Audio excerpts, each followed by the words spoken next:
함께 성경 말씀 봉독하겠습니다. 오늘 함께 읽을 말씀은 시편 68편 28절로 마지막 35절까지 말씀입니다. 시편 68편 28절부터 마지막 35절까지 말씀입니다. 한 절씩 교독하고 마지막 35절은 합독하도록 하겠습니다. 찾으셨으면 저하고 한 절씩 교독하겠습니다. 내 하나님이 내 힘을 명하셨도다. 하나님이여 우리를 위하여 행하신 것을 견고히 하소서. 예루살렘에 있는 주의 전을 위하여 왕들이 주께 예물을 드리리이다. 갈밭의 들짐승과 숫소의 무리와 만민의 송아지를 꾸짖으시고 은 조각을 발 아래 밟으소서. 저가 전쟁을 즐기는 백성을 흩으셨도다. 황금들은 애굽에서 나오고 구슬이는 하나님을 향하여 그 손을 신속히 들리로다. 땅의 열방들아 하나님께 노래하고 주께 찬송할지어다. 셀라. 옛적 하늘들의 하늘을 타신 자에게 찬송하라. 주께서 그 소리를 바라시니 웅장한 소리로다. 너희는 하나님께 능력을 돌릴지어다. 그 위엄이 이스라엘 위에 있고 그 능력이 하늘에 있도다. 하나님이여 위엄을 성소에서 나타내시나이다. 이스라엘의 하나님은 그 백성에게 힘과 능을 주시나니 하나님을 찬송할지어다. 아멘. 시편 68편 말씀을 네 번에 걸쳐서 지금 살펴보고 있습니다. 오늘은 마지막 내용입니다. 내용을 이렇게 끊어서 공부하는데 그 부분마다 첫 시간에 말씀드린 것처럼 배경도 좀 복잡하고 어떤 특수한 사건을 중심으로 하고 있지 않아서 예측하고 해석하는 게 조금 쉽지 않은데, 그럼에도 불구하고 한 구절씩 다시 한번 공부하면서 하나님이 우리에게 어떤 것을 원하고 계신지를 한번 살펴보도록 하겠습니다. 오늘 우리 방금 봉독한 28절부터 한번 한 절씩 살펴보도록 하겠습니다. 28절에 지금 우리가 함께 보고 있는 성경의 해석은 오늘날의 해석하고는, 오늘날 새로 나온 번역 성경의 해석하고는 조금 다른데, 오늘날 나와 있는 새로운 성경들, 새로 번역된 성경들에는 하나님이시여 힘을 내소서, 힘을 모으소서, 이런 의미로 28절의 앞부분이 번역이 되고 있습니다. 그러니까 여기는 내 하나님이 내 힘을 명하셨도다 이렇게 표현이 되어 있어서 어떻게 보면 완전하게 좀 다른 의미가 되겠는데, 하나님께서 힘을 내시기를 간절히 소원하는, 기대하는 것 같아요. 왜 그러냐면 위기에 빠져 있으니까 하나님이 우리를 위기에서 건져 주시려면 힘을 좀 내셔서 우리를 연약한 곳에서 혹은 악한 자들의 그 포위 속에서 구해 주실 수 있기 때문에 아마 그렇게 이야기한 거고, 번역은 새 번역을 따라서 보면 하나님이시여 힘을 모아 주십시오, 힘을 내십시오 하는 그 의미로 번역을 하는 게 오늘날엔 좀 더 쉽게 이해가 되리라 생각이 됩니다. 하나님이 힘을 안 내고 계신 건 아니고,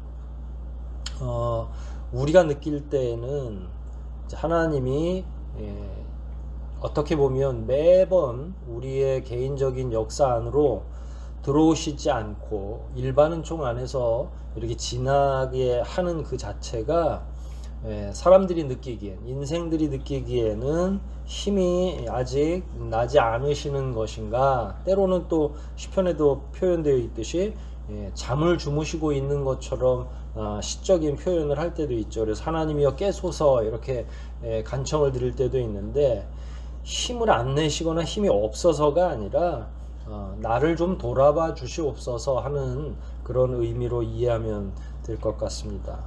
근데 이 하나님이 원래 힘이 없는 하나님이 아니기 때문에 28절의 중반부터 보면 하나님이 우리를 위하여 행하신 것을 견고히 하소서 이렇게 표현이 되어 있는데, 여기서 하나님이 우리를 위하여 행하신 것이라는 이 말은 하나님께서 과거에 행하셨던, 하나님이 이전에 행하셨던 그 능력, 그 역사, 뭔가 기적적인 일, 이런 것들을 기억하시고 힘을 좀 발휘하실 때가 된 것 같습니다 라고 하는 그런 의미로 이해하시면 됩니다.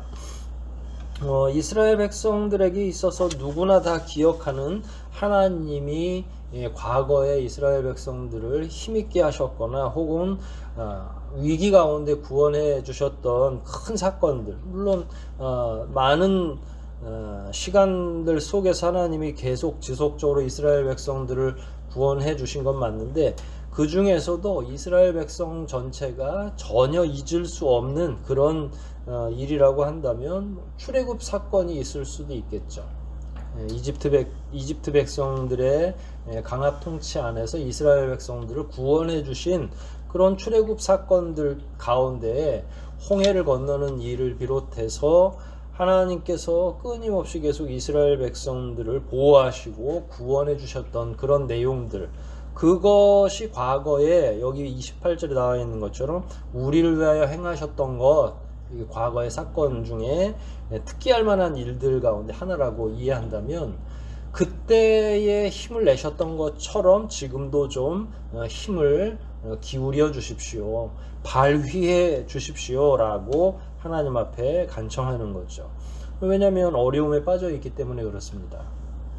우리도 하나님께 간청할 일이 있으면 이런 방식으로 간청드리겠죠. 하나님, 저를 기억해 주십시오. 하나님, 예전에도 나를 도와주셨었는데 그때 나를 가장 지혜로운 방식으로 구원해 주셨는데 그 모든 일들 하나님 기억하시죠? 그러니까 이번에도 좀 도와주십시오 라고 하나님 앞에 말씀하는 겁니다. 29절에 있는 걸 보면 이게 이제 미래적 예언인데, 하나님께서 28절에 우리 스스로를 구원해 주시면 나중에는 주변에 있는 여러 나라들 혹은 다른 이방 민족을 비롯해서 지금 적대적으로 행하고 있는 여러 나라들이 하나님 앞에 와서 하나님께 반드시 절을 하게 될 것입니다 라고 하는 미래적 예언이에요. 근데 이 내용은 지속적인 30절, 31절, 32절까지 계속 유지되는 내용들이에요. 하나님이 이번에 위기에 빠져 있는 다윗 혹은 다윗과 함께하고 있는 이스라엘 백성들을 잘 구원해 주시면 나중에 시간이 지나면 주변에 있는 여러 강대국, 지금은 이스라엘을 힘들게 하거나 괴롭게 하는 그런 나라들의 왕들이나 방백들이 와서 결국은 하나님 앞에 예물을 드릴 수밖에 없을 것입니다 라는 거예요. 그래서 다시 28절로 돌아가서 그러면 그렇기 때문에라도 하나님이 꼭 도와주셔야 되겠습니다 라고 하는 그런 내용입니다. 주변에 있는 여러 나라들이 이스라엘을 굉장히 힘들게 하고, 이스라엘이 하나의 국가로 완전하게 자리 잡기 전까지는 주변에 있는 여러 나라들이 끊임없이 계속 쳐들어오기도 하고, 이스라엘도 지속적으로 자기들의 영토를 정착시키기 위해서 전쟁을 계속 치르게 됐죠. 이런 과정 중에 여러 차례 위기들이 있었을 것이고, 다윗은 그때마다 그 위기를 하나님의 능력으로 이렇게 잘 견딜 수 있기를 원했던 것 같아요. 그래서 그 과정 중에 이런 기도를 올렸겠죠. 이어지는 30절을 보면 갈밭의 들짐승과 숫소의 무리와 만민의 송아지를 꾸짖으시고, 이게 사실은 은유적인 표현인데 30절에 꾸짖으신 다음에 뒤에 은조각을 발 아래 밟으소서라고 했죠. 그리고 나서 전쟁을 즐기는 모든 백성들을 흩으셨도다 이런 방식으로 표현이 되어 있는데, 여기서 꾸짖거나 밟으시기를 원하는 거죠. 왜 여기에서 갑자기 들짐승, 또 숫소의 무리, 만민의 송아지, 이런 짐승들을, 들짐승이나 숫소와 또 만민의 송아지, 이런 것들을 왜 꾸짖으라고 하셨을까? 짐승들을 왜 꾸짖으라고 하셨을까? 이렇게 의구심이 들 수 있겠죠. 그래서 말씀드린 것처럼 이건 은유적인 표현이고, 뒤에 은조각을 발 아래 밟으소서라고 하는 것도 은유적인 표현이죠. 그럼 어떤 은유적인 표현이냐면, 여기 갈밭의 들짐승 이런 것들은 일종의 뒤에 31절에 나오는, 방백들은 애굽에서 나오고 구스인은 하나님을 향하여 그 손을 신속히 들리라는데, 여기에서 나와 있는 것처럼 오늘날 새로 번역된 번역본에는 30절을 아예 이렇게 표현되어 있어요. 갈밭의 들짐승이라고 하는 건 이집트를 의미한다고 생각을 하는 거죠. 그러니까 여기에 나와 있는 들짐승, 또 숫소의 무리, 만민의 송아지, 이거는 소를 우상으로 섬기고 있는 주변의 여러 나라들, 우상을 섬기는 우상숭배 국가들, 이런 것들을 은유적으로 표현한다는 거죠. 그래서 그런 나라들이 하나님이 세우신 거룩한 나라 이스라엘을 쳐들어오거나 전쟁을 일으키면서 끊임없이 계속 격돌하게 되니까, 하나님께서 결국은 그 우상을 숭배하는 여러 나라들을 꾸짖어 주셔야만 이 전쟁이 제대로 승패가 갈리게 되고 이스라엘이 그 가운데 이길 수 있다는 그런 내용입니다. 만약 그런 게 안 되면 뒤에 나오는 것처럼 하나님을 향해서 그들이 경배할 수도 없죠. 이건 앞에서도 29절에 예루살렘에 있는 주의 전을 위하여 왕들이 주께 예물을 드리리이다 했을 때, 이 왕들 역시도 뒤에 나오는 내용과 동일한 내용입니다. 우상을 숭배하고 있고 동시에 이스라엘과 적대 관계를 유지하고 있는 그런 나라들, 그게 이제 멀리는 이집트가 될 것이고, 주변에 있는 여러 블레셋을 비롯해서 이런 데는 다 짐승의 형상으로 우상을 숭배하던 나라들이니까 그런 것들을 꾸짖거나 깨트려야 되는 거죠. 하나님께서 이 전쟁에서 이기는 것은 결국 우상 숭배를 하는 이방인들과 싸워서 이기는 걸 의미하는 거겠죠. 그리고 나서 그 뒤에 30절 중반 이후에 보면 은조각을 발 아래 밟으소서, 이건 역시도 마찬가지입니다. 신상을 만들 때 금신상이나 은신상을 가지고 은이나 금을 부어서 소의 형상을 만들기도 하고, 또 자기들이 섬기는 이런저런 우상의 모양을 만드는데, 그런 조각들, 그런 우상 숭배의 대상이 되는 인형들, 금이나 은으로 만든 인형들을 하나님이 발 아래 밟으시기를 원하는 거예요. 근데 이거는 뭐 단순히 우상들을 밟으라는 그 의미가 아니겠죠. 그 나라 이스라엘과 지금 반목과 갈등 관계에 있는 우상 숭배하는 그 나라들을 전쟁을 벌일 때에 꼭 이스라엘이 이겨서 승리하게 도와달라는 그런 의무가 되는 겁니다. 그러니까 하나님이 갑자기 아무 일도 없는데 저쪽 다른 나라 이스라엘과 경계를 하고 있는, 그야말로 전선을 형성하고 싸우지는 않지만 철조망이 있는 것처럼, 이런데 하나님이 갑자기 개입하셔가지고 막 그 상대편 국가를 깨트리거나 하는 건 아니죠. 지금 전쟁 중이거나 끊임없이 계속 국지적으로라도 분쟁이 있는 상태에서 하나님이 우리 편을 좀 들어주십사 하는 겁니다. 그렇게 밟으면 그 뒤에 저가 전쟁을 즐기는 백성을 흩으셨도다, 결과적으로는 하나님이 결국 그들을 전쟁에서 이기지도 못하게 할 뿐만 아니라 다 흩어 놓는다는 거예요. 여기서 전쟁을 즐기는 백성 이렇게 표현했는데, 모든 백성 이렇게 이해하시면 될 것 같습니다. 주변에 있는 여러 모든 백성들을 다 깨트려서 이기고 그들을 여기저기로 다 흩어지게 하소서라고 말하는 거죠. 그러니까 전쟁에서 단순히 조금 이기는 상황이 아니라 완전히 전면전을 벌려서 이기고, 그 백성들은 여기저기로 흩어진다는 건 이스라엘 백성들이 포로기에 잡혀갔던 거하고 똑같은 거지. 여기저기로 포로로 잡혀가게 되는 거예요. 그러니까 전쟁에서 한번 지면 이렇게 불행한 역사를 가질 수밖에 없는 거죠. 근데 아무튼 이 내용들은 당대의 다윗의 당대이기 때문에, 다윗이 그럼에도 불구하고 자꾸 전쟁에서 이기고 있는 거잖아요. 그러니까 이스라엘이 여기저기로 포로로 잡혀가는 건 한참 뒤에 다윗 왕조의 끝에 있는 일이고, 이 상황만 봐도 이스라엘이 승승장구하고 있는 그런 상황들이죠. 그러면 이제 주변에 있는 여러 잡족들, 그러니까 하나님을 숭배하지 않고 이단, 우상을 숭배하고 있는 그런 자들이 결국은 하나님의 발 아래 밟히는 결과가 오게 될 것이고 그 안에 속해 있는 모든 백성들 역시도 흩어질 수밖에 없다. 이런 의미가 되겠습니다. 31절을 한번 볼까요? 방백들은 애굽에서 나오고 구스인은 하나님을 향하여 그 손을 신속히 들리로다. 방백들은 애굽에서 나온다. 구스인은 하나님을 향하여서 그 손을 신속히 들리로다 이렇게 표현이 되어 있는데 이거는 사절단이 온다는 거예요. 여기서 방백들이라고 하는 건 새로운 번역에는 사절단이라고 표현되어 있어요. 사절단이 왜 옵니까? 그러니까 사절단으로 오는 것과 우리나라에서 사절단을 파견하는 건 다른 거죠. 그러니까 오는 거는 우리나라를 향해서 오는 건 우리가 힘이 있다는 거고요. 간다는 건 저쪽 우리가 가는 그 나라에 힘이 있다는 걸 의미해요. 그래서 여기서 사절단이 애굽에서 나온다라고 하는 건 애굽도 하나님이 이제 완전히 복종시키는 것을 의미하는 거죠. 전쟁에서 조금 이긴 게 아니라 그 지역에서 하나님이 대승을 거두신 거고요.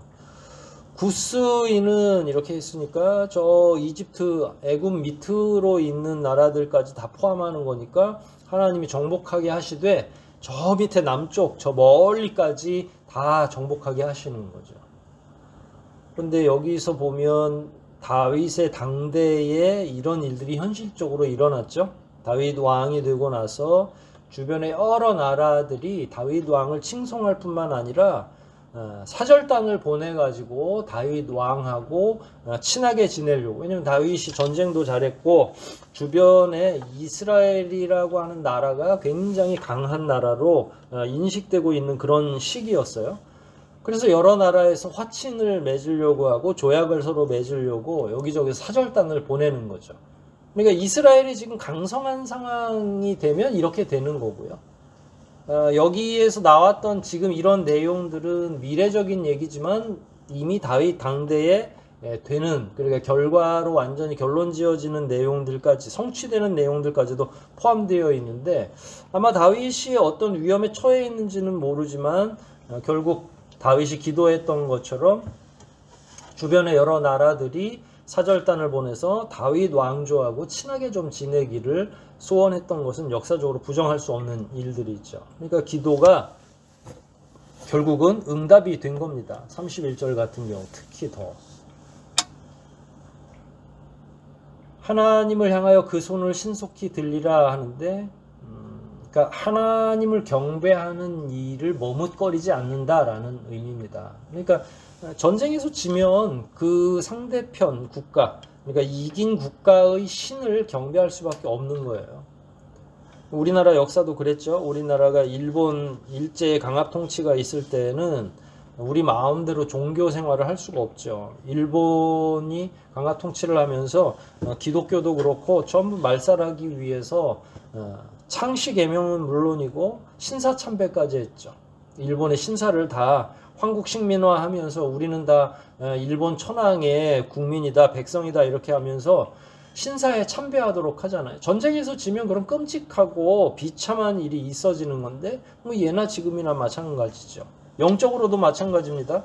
우리가 만일 영적으로 하나님 안에 매여 있지 않는다면 뭔가 우상을 향해서 우리가 경배할 수밖에 없는 그런 영적인 영향력도 똑같다는 이야기예요.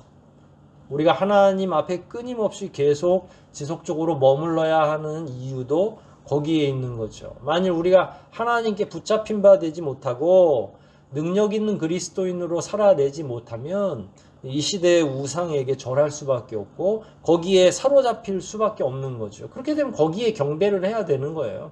왜냐하면 사로잡혀 있기 때문에, 포로가 되었기 때문에 그렇다는 이야기입니다. 포로가 되는 건 생각할 수 없을 정도로 비참한 일인 것을 기억하면서 우리 스스로의 경건을 좀 잘 다스릴 필요가 있겠죠. 32절 봅니다. 땅의 열방들아 하나님께 노래하고 주께 찬송할지어다. 이게 이제 왜 이런 일을 갑자기 선포하냐면 앞부분까지 다 모든 문제들이 해결되고 나면 주변에 있는 여러 나라들이 하나님을 향해서 찬송할 수밖에 없다는 이야기예요. 땅의 열방들아 그랬으니까 땅에 존재하는 모든 나라들아 하나님께 노래하고 주께 찬송할지어다. 하나님의 이름을 경배하는 건 너무나 당연한 일이죠. 근데 이런 일들이 결국은 이스라엘이 이겨야만 가능한 거니까 이제 더불어서 같이 이런 내용이 논해지는 거죠. 하나님께 계속 우리가 이기게 해주십시오 라고만 이야기하지 않고 하나님께 주변에 있는 열방들이 나와서 노래할 수 있는 여건을 하나님이 만들어 주시기를 원하는 거예요. 왜냐면 이스라엘이 이겨야 이스라엘이 섬기고 있는 하나님이 존숭받고 추앙받고 찬송받는 거잖아요. 만약에 이스라엘이 지면 어떻게 됩니까?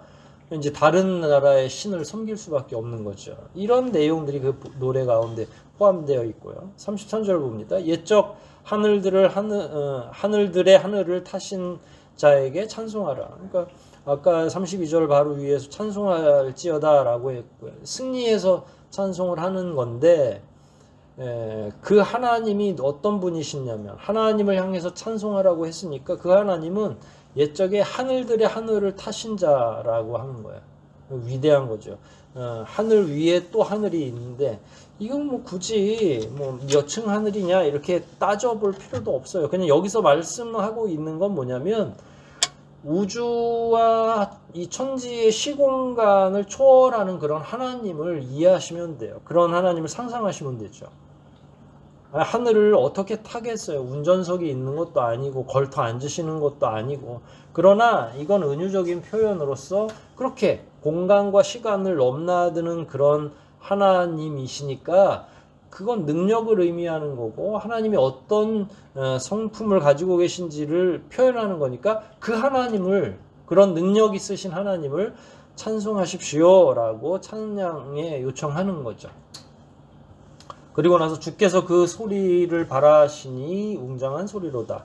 이제 공간감이 있었다면 하늘들의 하늘을 타신 그분 이렇게 표현했으니까 이게 공간적인 거라면 이제는 그 들을 수 있는 그 소리를 바라시니 웅장한 그 공간 안에 하나님의 소리가 공명되어서 울려오는 엄청난 소리가 있다는 거죠.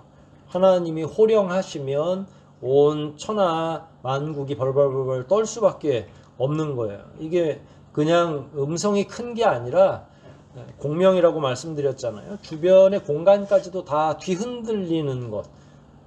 그러니까 하나님의 임재는 신약과 구약 시대의 선지자들에게 혹은 제자들에게 어떻게 보면 그 개인적으로 등장하시지만 이제 마지막 때에 하나님 나라가 이 땅에 도래할 때에는 천둥치는 소리들이 나는 거죠. 요한계시록에도 나오고 하나님이 몰래 오시고 조용히 오시는 게 아니라 그때는 온 세상이 다 알도록 오시는 거니까 여기서 웅장한 소리로 하나님이 소리를 바라신다고 하는 건 이제 이 땅에 심판하러 오시는데 그때는 이제 몰래 소리 없이 오는 게 아니라 웅장한 소리 가운데 오시겠다라고 하는 거예요. 그때는 이제 하나님이 완전하게 통치를 하러 오시는 거니까 모든 나라 모든 백성들이 하나님께 찬송하고 경배할 수밖에 없는 거죠. 자, 33절에 웅장한 소리로다 해놨으니까 34절에 너희는 하나님께 능력을 돌릴지어다. 왜냐하면 웅장한 소리로 하나님이 이 땅에 오셨으니까 그냥 그분에게 그분이 오신 그 과정과 내용을 다 아니까 아이고 대단하십니다. 하나님의 그 웅장한 도래하시는 이 땅에 내려오시는 그 소리가 너무 놀랍습니다 라고 표현하는 거예요. 그게 하나님께 능력을 돌릴지어다 하는 거죠. 근데 이거는 내가 하나님께만 이야기하고 말씀드리는 게 아니라 여기서 능력을 돌릴지어다 라고 하는 건 선포하는 것도 포함해요. 주변 사람들에게 이야기하는 거죠. 우리 하나님이 얼마나 위대하신 하나님인지 능력 있으신 하나님인지 그분이 한마디만 하면 이 땅과 하늘이 같이 동시에 그야말로 요동을 치고 웅장한 소리가 나게 되고 이런 것들을 주변 사람들에게 얘기하는 거예요. 그걸 하나님께 능력을 돌린다라고 표현한 겁니다. 하나님의 능력이 어마어마하다는 사실을 주변에다가 선포하는 것, 그게 능력을 돌릴지어다라는 거고요.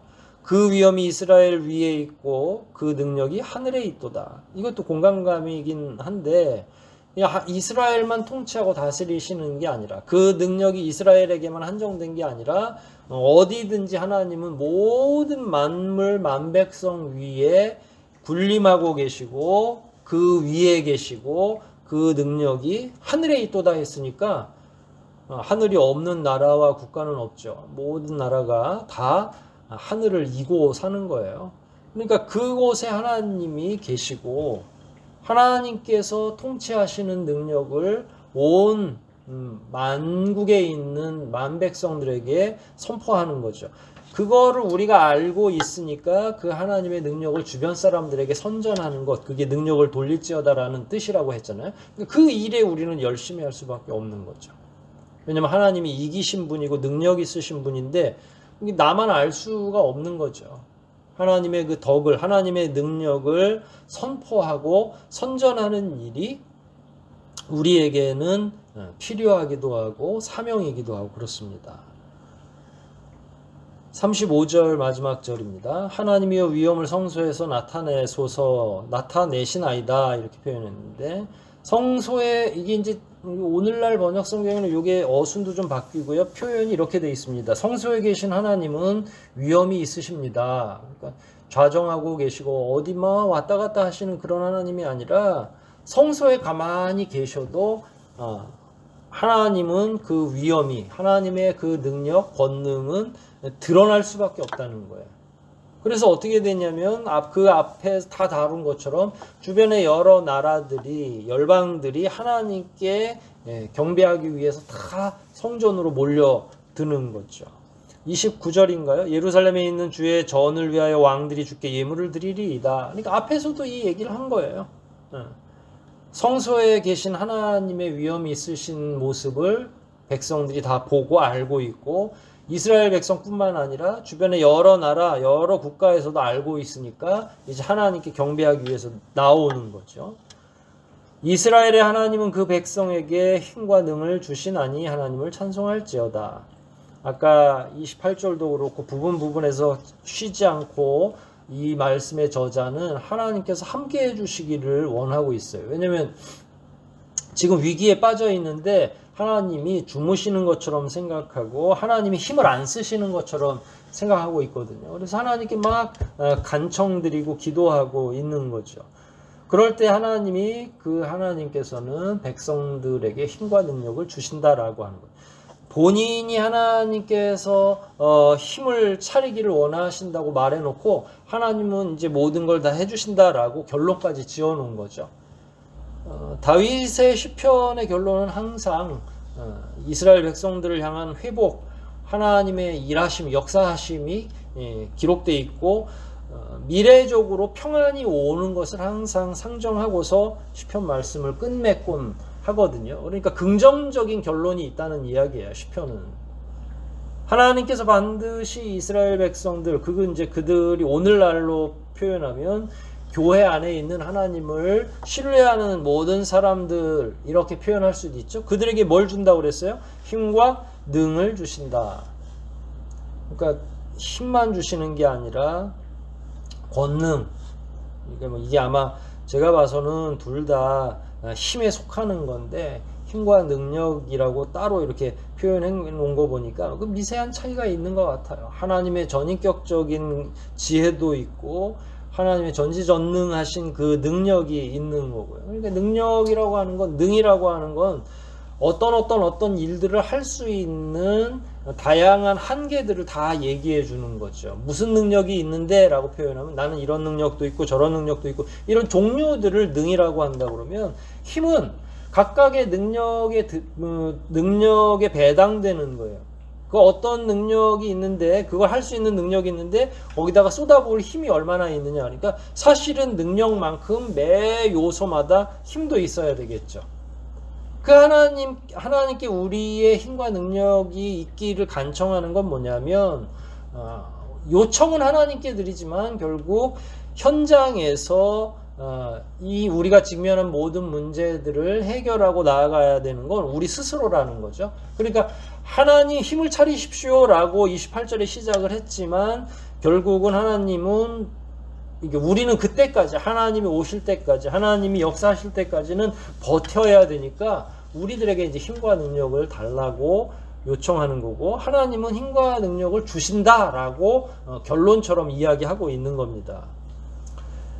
그러니까 하나님을 찬양하라라고 하는 건데 결국은 우리는 아직 28절로 35절의 내용으로 미루어 볼 때 어느 중간 정도의 우리 스스로의 삶도 자리하고 있다고 생각을 합니다. 하나님의 능력을 목격하는 분도 계시고 매일매일의 삶 속에서 어떤 분은 하나님이 나와 함께 하시기를 아직 나를 이렇게 멀리 놔두신 것처럼 생각하는 그런 성도들도 있을 겁니다. 그래서 여러 방식으로 기도할 수 있지만 한 가지 명심할 것은 반드시 하나님께서 그의 자녀와 그의 백성들에게 힘과 능력을 주신다는 거예요. 굉장히 긍정적인 결론인 거죠. 기도해도 소용이 없고 하나님께 간구해도 소용이 없는 그런 관계가 아니라 하나님께 자기의 능력을 구하는 모든 자들에게 하나님은 반드시 그 응답을 해주신다. 그 응답의 결론은 뭐냐면 힘과 능력을 주신다라고 하는 거예요. 그 힘과 능력은 뭐냐면 우리가 현재 지내고 있는 여러 가지 어려운 현실들, 우리가 반드시 거쳐야만 될 우리 앞에 있는 장애물들, 이런 것들을 능히 이기고 감당할 수 있는 힘과 능을 주신다는 거예요. 하나님께서 지난 1년 동안 우리를 매우 힘들게 이렇게 놔두고 계시는 것처럼, 방치한 것처럼 보여지지만 하나님께서는 다 이런 모든 어려움들을 이길 수 있는 힘과 능력을 주신다고 하셨습니다. 이거 하나님이 우리를 향한 약속이기도 하죠. 이스라엘 백성들만 그 약속에 포함된 게 아니라 말씀을 읽고 신뢰하는 모든 자들이 다 이런 하나님의 능력과 힘을 받고 그 안에서 문제를 해결하고 반드시 승리할 수 있는 여건들이 있는 거예요. 하나님은 이미 다윗을 통해서 우리로 하여금 이 약속 안으로 들어오게 초대하셨고, 뒤늦게라도 이 말씀을 이해하고 믿고 따르는 자들에게는 여기에 나와 있는 이 약속이 반드시 이루어진다는 그 이야기입니다. 지금으로부터 2500년, 3500년 막 이렇게 해서 아주 오래 전으로 거슬러 올라가서 성경에 있는 약속들이 기록되어 있지만 시간을 초월해서 이 시대에도 여전히 그 약속들은 유효하고, 하나님이 만일 한번 하신다고 하셨다면 반드시 그 약속은 이루어진다. 그런 의미에서 35절 마지막 부분을 보면 오늘날도 하나님은 힘과 능력을 주실 거고, 우리가 경험하는 지금의 위기와 어려움들은 반드시 극복될 거다. 끝내 극복돼서 그들이 모두 다 온 세계에 퍼져 있는 만왕들이 다 하나님 앞에 나와서 하나님의 이름을 경배할 날이 돌아올 것이다 라고 하는 게 오늘 말씀의 가장 핵심적인 요약이라고 할 수 있습니다.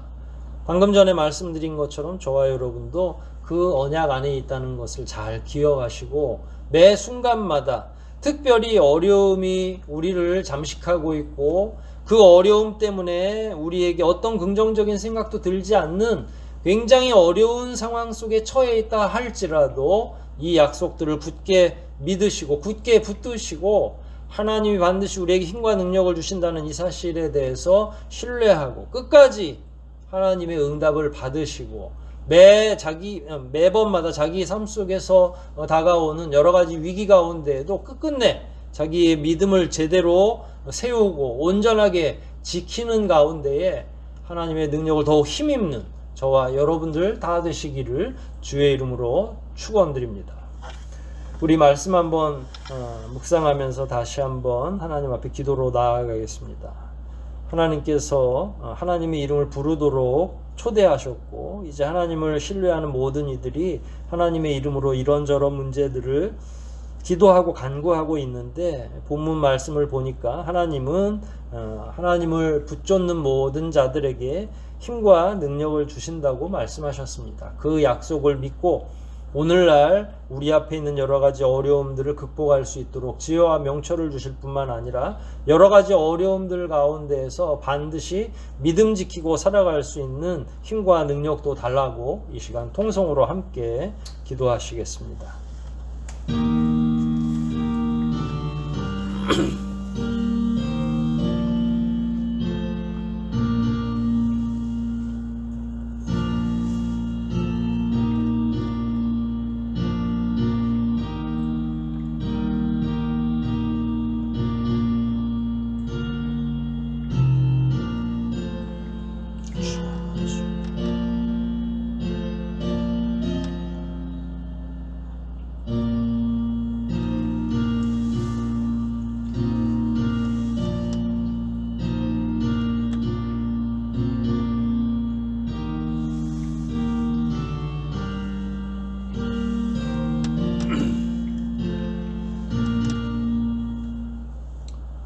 자비하시고 거룩하신 아버지 하나님, 어느 누구도 도움을 줄 수 없는 것처럼 우리 앞이 캄캄할 때도 여전히 우리를 지켜 보호해 주시고 하나님 앞에 성실하게 나아와 하나님의 자비를 구하는 자들마다 힘과 능력으로 채우시겠다고 약속하신 그 약속을 생각하며 이 시간도 다시 한번 주님 앞에 간구하오니 우리 각자의 삶을 살펴주시고 여러 가지 어려움 가운데 직면해 있으며 여전히 하나님의 도우심을 간구하오니 하나님 앞에 간구하는 자들마다 지혜와 명철로 또한 힘과 능력으로 더하여 주시기를 원하옵나이다. 우리가 믿음이 있다 하지만 여전히 우리의 믿음을 흔들고 우리로 하여금 낙심하게 하려는 악한 마귀의 괴계가 있고 끊임없이 우리를 넘겨뜨리려고 하는 시도들이 많이 있사옵나이다. 특별히 경제적으로나 혹은 물질적으로 또 건강의 문제에 있어서 우리를 힘들게 하는 여러 가지 요인과 어려움들이 있다면 성령의 능력을 통해 우리를 구원해 주시고 매 순간마다 더욱 믿음으로 나아가게 도와주시고 본문에 나와 있는 것처럼 하나님께서 우리를 도와주시고 인도해 주심으로 말미암아 무엇 영혼들이 하나님의 존재를 이해하고 잘 믿게 도와주시고 하나님의 이름을 함께 경배할 수 있도록 은혜를 베풀어 주시옵소서. 특별히 오늘 3일 예배를 마칩니다. 저희들 가운데 함께 해주시고 가정에서 함께하는 모든 성도들마다 한량없는 은혜로 채워 보호하여 주시옵소서. 주일까지 남아있는 모든 시간도 하나님께서 우리와 더불어 함께 해주시기를 간절히 소원하오며 우리를 구속하신 예수 그리스도 이름 받들어 간절히 기도하옵나이다. 아멘.